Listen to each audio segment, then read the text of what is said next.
récemment une réforme de la procédure en constat de nullité de mariage. Pourquoi cette réforme? Effectivement, le pape a décidé d'une réforme de la procédure en constat de nullité de mariage. Elle a été introduite par le motu proprio Mitis Iudex Dominus Iesus, qui est rentré en vigueur le 8 décembre 2015, donc effectivement toute récente. D'abord, il faut signaler que le droit n'est pas une matière figée, y compris en droit canonique. Déjà au XVIIIe siècle, en 1741, le pape Benoît XIV, le grand pape canoniste, avait modifié profondément la procédure en constat de nullité de mariage.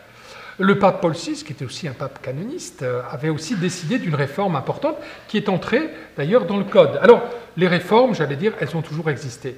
Je le dis parce qu'il ne faut pas penser que les réformes sont si exceptionnelles que ça.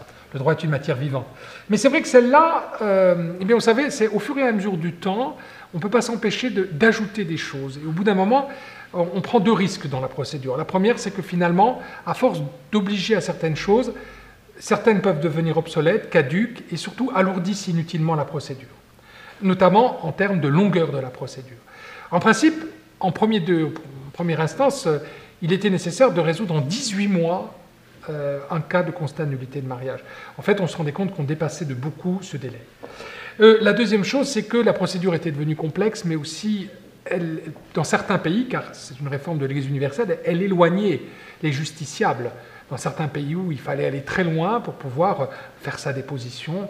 Donc le pape a voulu alléger, tout en gardant évidemment la question de rendre compte de la vérité. Il ne s'agit pas de brader l'institution matrimoniale, mais de trouver un moyen d'appréhender la procédure pour qu'elle soit plus accessible, plus rapide, plus humaine et plus miséricordieuse d'une certaine mesure. Parce que laisser des gens dans une situation difficile spirituellement et humainement du fait des longueurs inutiles, évidemment, manque de charité.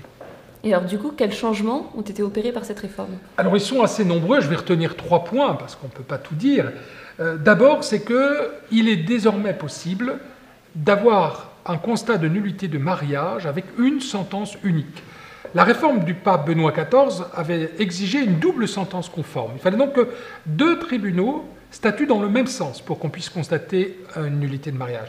Aujourd'hui, si on a une sentence positive, c'est-à-dire une qui déclare le constat de nullité de mariage, si aucun appel n'est fait, on considérera qu'effectivement, ce mariage sera considéré comme invalide.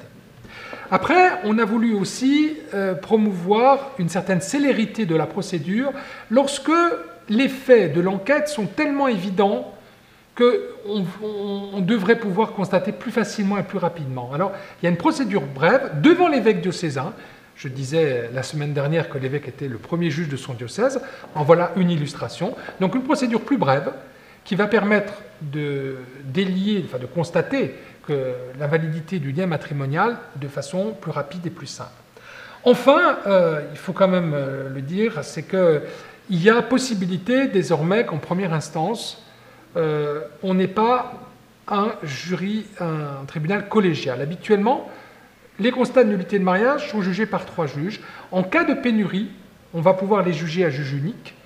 Et comme je l'avais déjà dit, quand le tribunal restera collégial, c'est d'ailleurs vraiment l'option qu'il faut pouvoir privilégier, on pourra mettre 2 juges laïcs alors que jusqu'alors on ne pouvait en mettre qu'un. Donc quelques points comme ça, mais qui disent les options fondamentales qui ont été voulues par le pape, par son motu proprio.